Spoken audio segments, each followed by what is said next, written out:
Hi there, my name is Peter Vox and I am the Director and Principal Teacher of Vox Singing Academy here in beautiful Melbourne, Australia. I have been a professional singing teacher since 1993. If you would like singing lessons with us, please check out the links below for more info. We have 6 studios here in Melbourne with both male and female singing teachers. We also offer online singing lessons 7 days a week worldwide. And if face-to-face singing lessons aren't your thing, we also do offer the ultimate online singing course. So check that in the links below. If you like this channel, click like and subscribe. If you have any comments, please keep the comments going. I'm going to be doing something a little bit left of center, something a little bit different. A couple of people have requested that I give my opinions to The Voice here in Australia. So I'm going to do that. This is going to be very short, sharp and precise. I'm not going to be reacting. We have a lot of videos on this particular channel where I react to. So it's not going to be a reaction. It's going to be an opinion on the people that are singing. And it's just my personal opinion. And it's going to be very short, sharp and sweet. And I'll be doing this possibly. I'm going to pilot this and see how it goes, and if the response is good and positive, I'll continue it to the finals. But I'll just see how it goes. I generally do a lot of react videos that you can see, which is Singing Teacher Reacts on this particular channel. I do have another YouTube channel as well too called Ask Vox Singing Academy, the 5-minute singer. Check that one out if you want a lot of free singing tuition and free tutorials on pretty much every subject to do with singing. There are hundreds of videos on there, so check that out as well too. Without any further ado, let's get stuck into it. Now, The Voice. It is season 10 of The Voice here in Australia. So this is the 10th year that it has been running. And this is episode 1. There will be 3 episodes here. And episode 1 ran on Sunday the 8th of April, which was last Sunday. And it was the first night of the blind auditions. So the blind auditions basically were the 4 judges, which this year are Keith Urban, the amazing country Australian legend, absolutely amazing, obviously bigger in America than what he's in here in Australia. The very amazing R&B, now nearly sort of going into a lot of dance stuff, or dancier stuff, guy Sebastian, who actually got his break in Australian Idol many moons ago. Jess Malboy, very soulful Jess Malboy, and also the lovely UK artist Rita Ora, again another beautiful soulful voice as well too. So they're the 4 judges. Blind auditions are basically when the judges are not facing the artist, and if they like the artist, they click their buzzer and they swing around and they can see the artist to see whether they want them on their team. So obviously the whole premise of this at the moment is to try to get as many good artists on your team and obviously progressing through to the finals. So this is the first blind auditions, and the first artist that performed for the night was Sophia Watt, and she sung It's a Man's World by James Brown. Sophia, she was absolutely fantastic. Now, they don't get a lot of time to sing. They generally only get about a minute and a half to 2 minutes they sing for. So it's generally sort of like a verse and a chorus, or a verse and a chorus and 2 choruses. So the songs are kind of cut back. So they really have to be able to present what they're singing and their voice in a very short amount of time. Sophia Watt sung absolutely fantastic. A beautiful, soulful voice, a great range, both higher and lower. A very attractive girl, and she's got a very bright and bubbly personality, and I think that she will go far in this competition. Rita Ora is her coach, so I think all of the judges turned, and she chose Rita Ora. Yeah, she was absolutely fantastic. She was really good. The next contestant was the next singer was Olivia. Olivia Vasquez. I said that completely wrong. Sorry. Not Sorry by Demi Lovato. The very lovely Olivia sung. Now, watching this as well too, I think she called herself a plus size model. And she is a true soprano. You can hear it in her voice that she really speaks up very high in her range. Predominantly used her middle to higher range through this song. She's got a great higher range, great support, a really great, a great personality. Again, a very attractive girl. She's got a really beautiful tone, great control, and she could possibly go on to be a winner. So that's one of my predictions here already. She's an amazing talent. She was very nervous, and again, who was her judge? Jessica Malboy, actually. She picked Jessica Malboy, which I think is an absolutely fantastic fit. The next contestant, the next singer contestant, not in a game show, Pete. The next contestant is quite close to my heart here. He, with the three episodes, he was. There was another rock guy, I think, in the last episode. Again, they're all sort of melding into one. And again, please, my apologies if I've mixed the order up here or even possibly mixing up the days. I definitely know that this first day I was taking down a lot of notes on the first and second day, but I might have mixed up some of the actual order and possibly the days in the second and third day. So please excuse me with this. Darren Constable, he is obviously an old school rock guy. He's 52, which is absolutely fantastic. Good to see that someone older is getting a bit of a chance with this competition here as well too. He sung Fortunate Son by Creedence Clearwater Revival and absolutely knocked it out of the park. Did a fantastic job. Did a little bit of had a bit of a harp intro and then sort of played guitar. He's got a great range. As I said, comes from a little bit of a different angle. You can see he's a seasoned and a veteran performer. He was very comfortable up there, and a great singer, great range. Rocky just belted it out and sort of gave it to it. And yeah, he's judge that turned. I think they all turned, but I think the judge that he chose was Keith Urban, which I think is going to be a great fit. I think they're really going to be able to work a lot because they're very well suited to each other. I also just want to have a big shout out here as well too to Mick Marshall and the boys from Def Replica, which is a Def Leppard cover band here in Melbourne, Australia. Absolutely fantastic band. Check them out if they tour around Australia. And Darren is actually the lead singer of that particular band. So go and check them out when they're in a town next to you. Okay, the next performer that performed was Drew Walker. Now, Drew sung Down Under by Men at Work, the classic Australian song. She was absolutely fantastic. Sung behind the piano, so was a little bit probably held back, but really great potential, great range, very powerful voice. She didn't really have her posture that straight, but she really had a lot of power, great control in her voice. Very nice looking girl. Should go far in this competition if she can get her confidence up. I thought that she was absolutely fantastic as well too. Again, chose Keith Urban as well too, so she's in Team Keith. Yeah, absolutely. She was really great. A lot of potential. We'd really like to see her mouth work more, especially laterally. I think she's got a lot of potential to possibly go deep into this if she gets her mouth working and polishes some of her skills.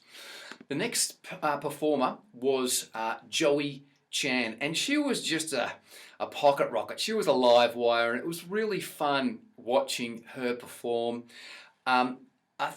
I think Joey was in her early 50s as well too. She sung Let's Get Loud by Jennifer Lopez, just rocked it, had a great time, great personality, great dancer.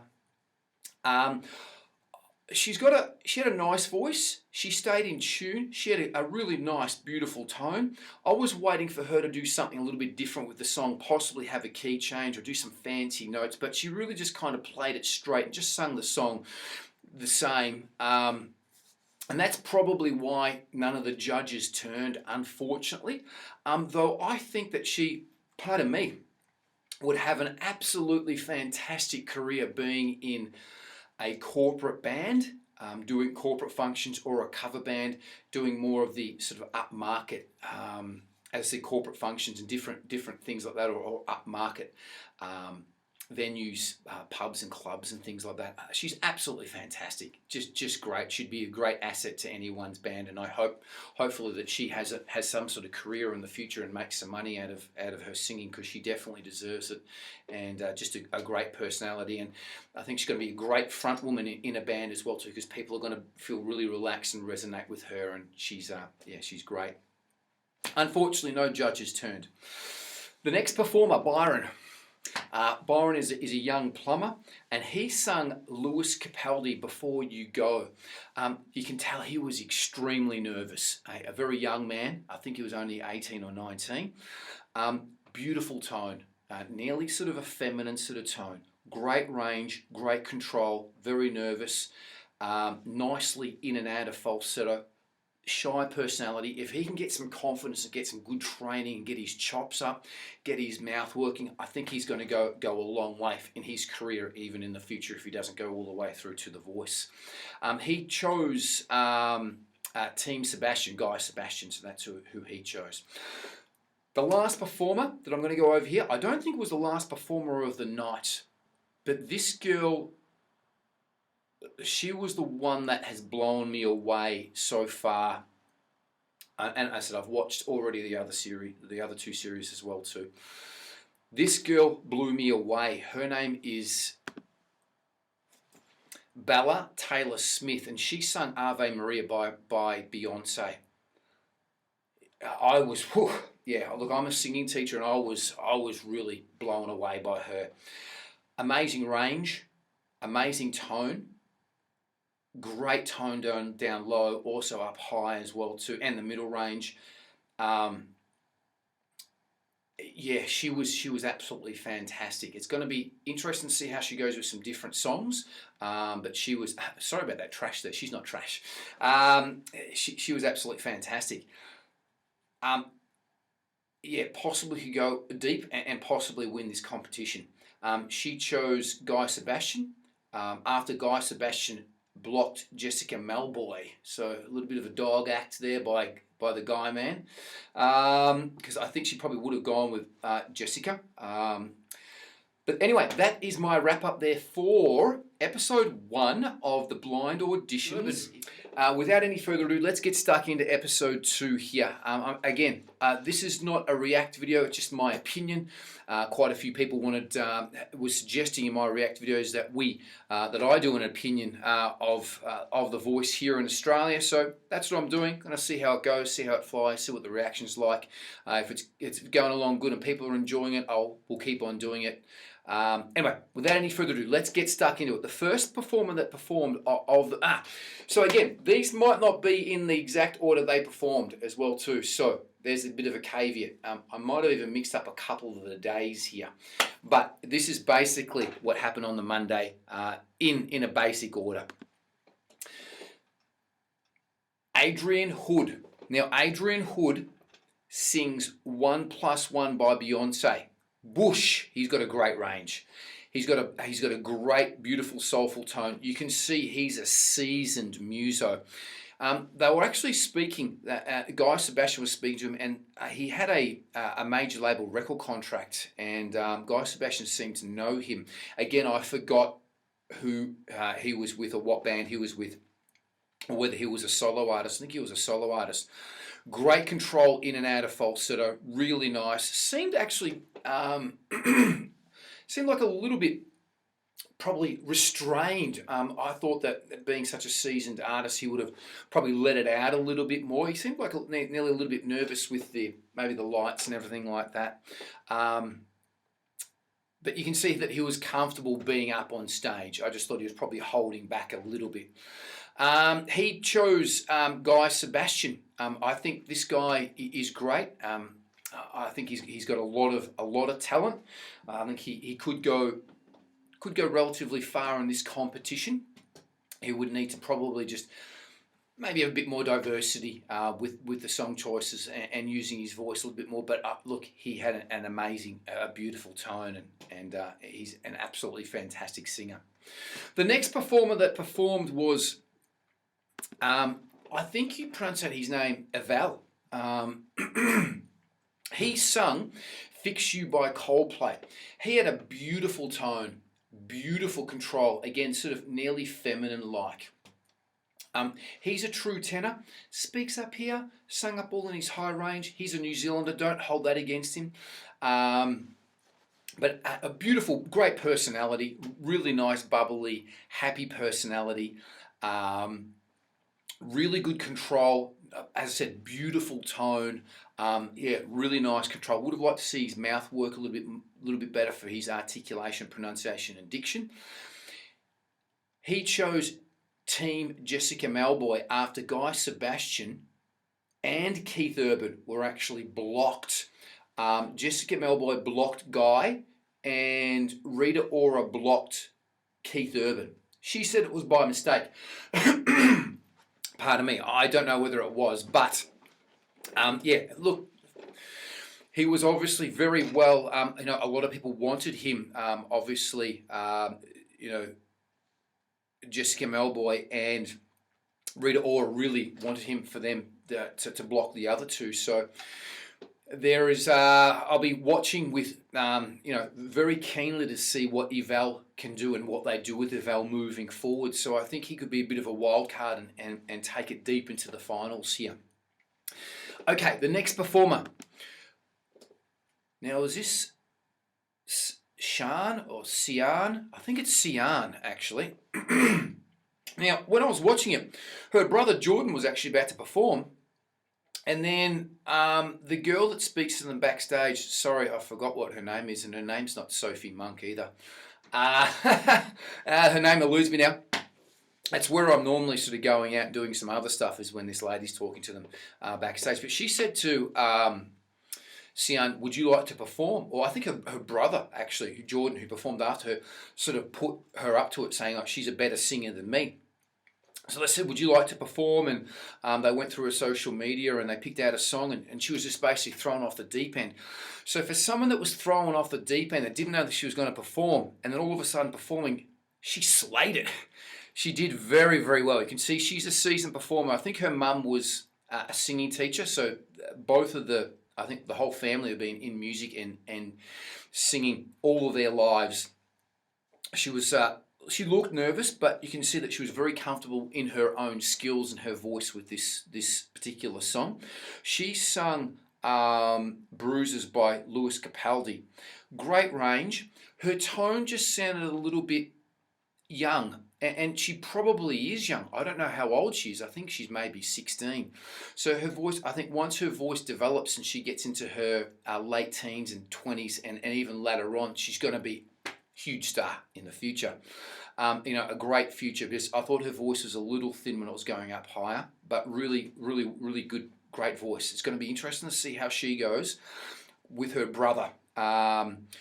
She chose Rita Ora, which is, I think, a really great fit. Hopefully Rita can get some soul in her voice and get that soulful top end strengthened up and worked on. And I think if she can, she'll go deep into the competition. Next performer, her brother. Her brother is Jordan Fuller. He sung Falling by Harry Styles. Beautiful, beautiful tone. Really nice tone. Great range, great control. Should go far. Again, looked a little bit awkward up on stage and possibly very nervous and a shy kid. If he's in the future, once his personality and his confidence grows as an artist and a person, I think this guy's going to have a big career in the future, possibly writing his own songs and being in his own band, even past, pardon me, The Voice. chose Guy Sebastian. I was a little bit surprised. I thought maybe Keith Urban might have been a bit better suit, but obviously he chose Guy. Possibly wants to go down that same route where what Guy Sebastian has taken when he ventured from Australian Idol. Okay, next performer, Loz Benson. She sung That Don't Impress Me Much by Shania Twain. Played the drums whilst singing. I thought she had a good voice. She stayed in key. Didn't show much of a range. Just sort of sung the song standard all the way through. I was surprised that judges turned for her, and that many judges actually turned for her. I thought her voice was good. It wasn't anything that made me get excited. So a little bit of a wild card to see how far she can go. This is going to see how she chose Keith Urban. It's going to be interesting to see if Keith Urban is a good vocal coach. He can take this girl and develop her, okay? Because she actually said in when she was after she had sung that she wanted to get away from the drums and become a lead singer. And that's what good coaches do. And that's what we really pride ourselves on at Vox Singing Academy is results. Getting results as quickly as we can. And this is going to see how good a coach Keith Urban is. Because if he can develop this girl, it's going to be good to see how far she can go. Because as I said, I think she's good. And Keith Urban's going to need to bring out a lot more on her for her to go deeper in the competition. That's just my opinion there. Next performer, Janaki. I hope I've got that right. Janaki. She sung Lovely by Billie Eilish. 13 years old. I couldn't believe the maturity of her tone when she first opened up her mouth and sung. For her age, it was dumbfounding. And just the maturity of her to come out, and you can see she's really a person that already knows herself and very self-confident. She blew me away for a 13-year-old. Just the confidence that she had. Sounded like she'd been singing all her life, obviously. Great range, great tone, great control. What actually blew me away even more is after she sung that, I think Guy Sebastian or someone, maybe Jessica Malboy, asked her to sing an Indian song. I think it was Guy Sebastian. She sung that song, I thought, a lot better than she did the Billie Eilish song. It really suited her voice, and you can see she probably practiced that a lot more. Her trills, her quarter tone trills and runs were spot on, amazing. It was a joy to hear her sing that Indian song. I actually enjoyed that a lot better than the Billie Eilish song. Again, could be a wild card, could go a long way. Was in Team Keith Urban, but it's going to be interesting to see how she progresses, being so young through this competition. Okay, the last one for the evening, maybe on in chronological order. Sorry, not the last one. Got two more here. Cassie was great. Again, I missed the start of Cassie when she was getting introduced and come in when she was singing. I don't know how old Cassie is. She looks like she's possibly late 20s, 30s. It's all coming back to me now by Celine Dion. Now, if anyone does a Celine Dion song, they're not easy. I remember starting my professional singing career in the early 90s, and Celine Dion, Mariah Carey, Whitney Houston, and Toni Braxton were the divas singers that were just dominating the popularity of the girls that were coming into singing lessons around the mid-90s to later 90s, but particularly the mid-90s. And I remember just teaching girls to sing Celine Dion songs, and they still come in with Celine Dion songs now, but they're not easy. They're absolutely not easy to sing. You have to have a great voice to get close and not be a pretender singing a Celine Dion song. And Cassie wasn't a pretender, had an amazing voice, great range, both higher and lower, great control, great tone, and again, my prediction to go deep into the finals and could possibly be a winner was in Team Keith Urban. So it's going to be interesting to see what Keith can do with her as well too, because I think she can go all the way. Last one. Okay, now I know Gemma wasn't the last one to perform, so I've mixed the order up of these here. Gemma, she sung All Fired Up by Pat Benatar. Great range, really nice tone.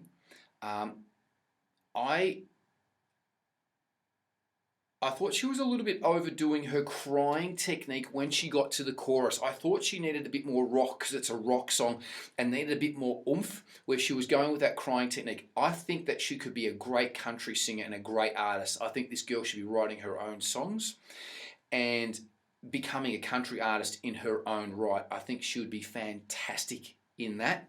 And I think Keith Urban should give her some tips and hints about, you know, getting into Nashville and going over to Nashville.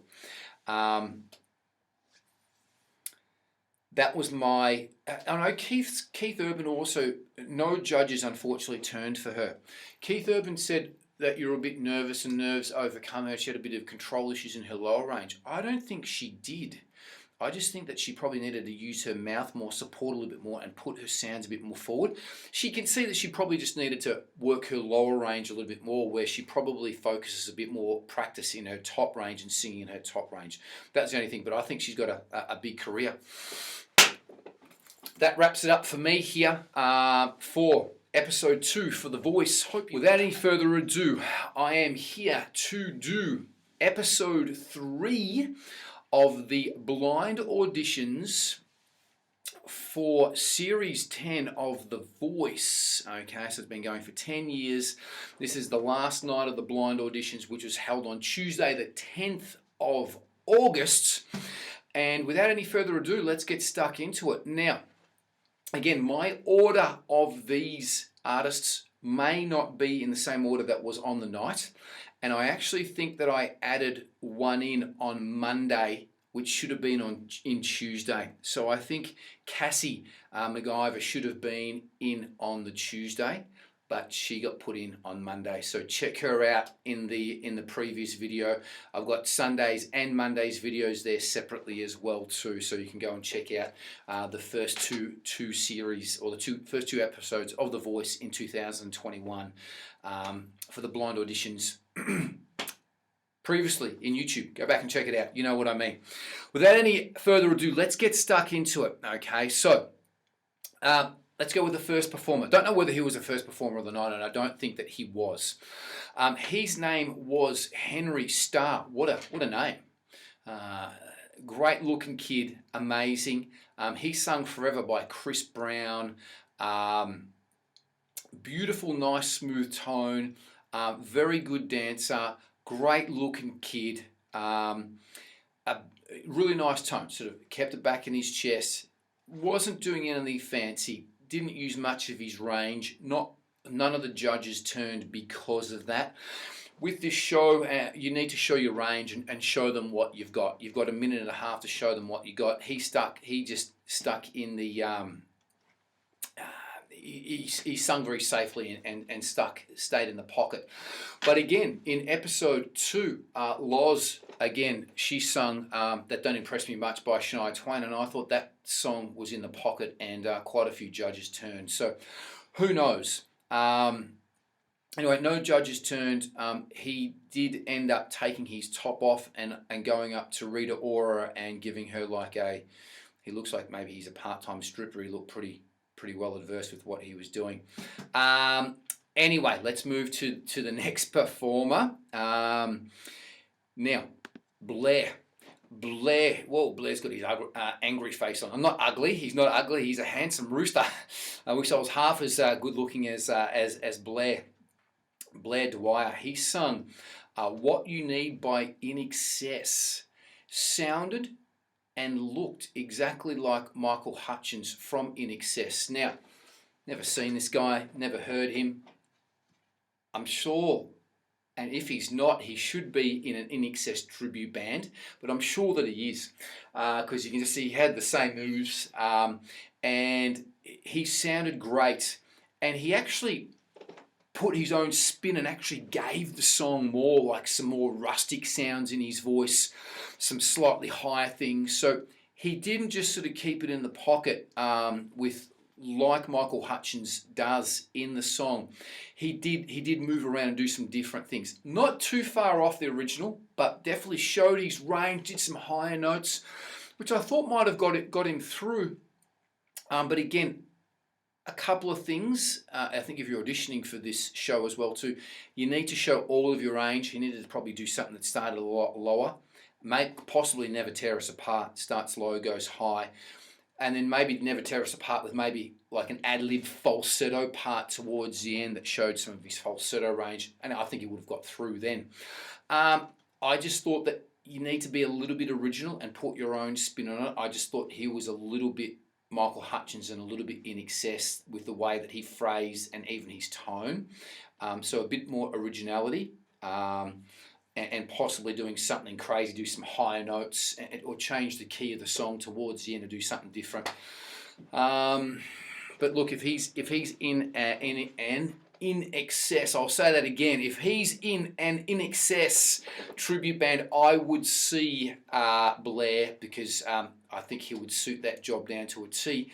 And if you're not Blair, you should be. And if you have an In Excess tribute band and you don't have a lead singer, get in contact with Blair Dwyer.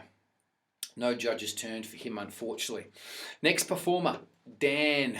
Dan sung Home by Blake Shelton. Now, I thought that Home was originally done by Michael Bublé.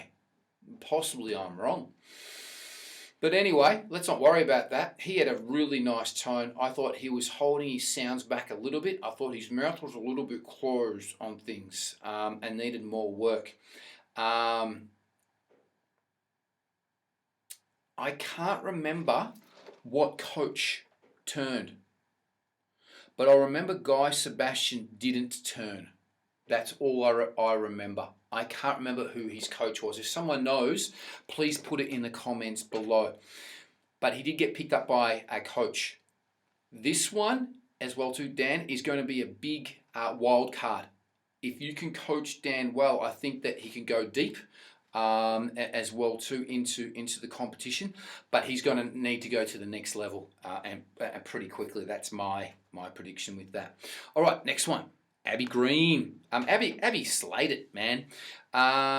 She sings How to Be Lonely by Rita Ora. She done a Rita Ora song. Ballsy. When she was actually going to do a Rita Ora song, I'm going, I wonder whether she's just doing this to possibly suck up or whatever it might be. But look, it was gutsy. It was a different thing. And she had a great tone. I loved her high range. She had that soulful, gritty, edgy sound up high when she was giving it to it. Loved it. Loved it. Very strong up high, beautiful tone down low, nice looking girl. With Team Keith, someone blocked Rita Ora, so she couldn't go with Rita. Don't know who that was. Again, going to be interesting to see how she goes with Team Keith. I thought that she may have gone with Jessica Malboy. I don't know whether I'm sure Jessica did turn. So I'm surprised about that one. But it's going to be interesting to see how Keith coaches her and gets her to the next level. It's again a wild card. Could go deep if she really works. And I'd like to see her do a rock song. I think she would nail a rock song. Possibly even like a higher Jessie J song, really using that edgy high top range. I think it's going to really suit her down to the T if she can really get that edgy top range going.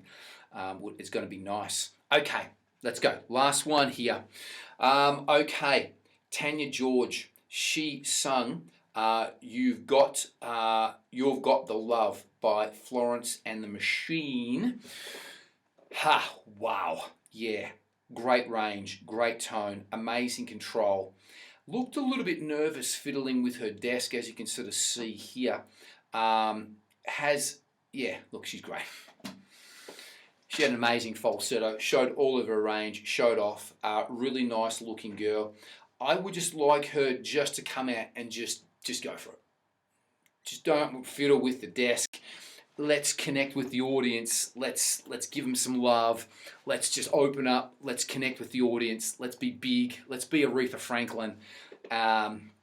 She chose Rita Ora as well too. And yeah, look, could go very deep into the competition here.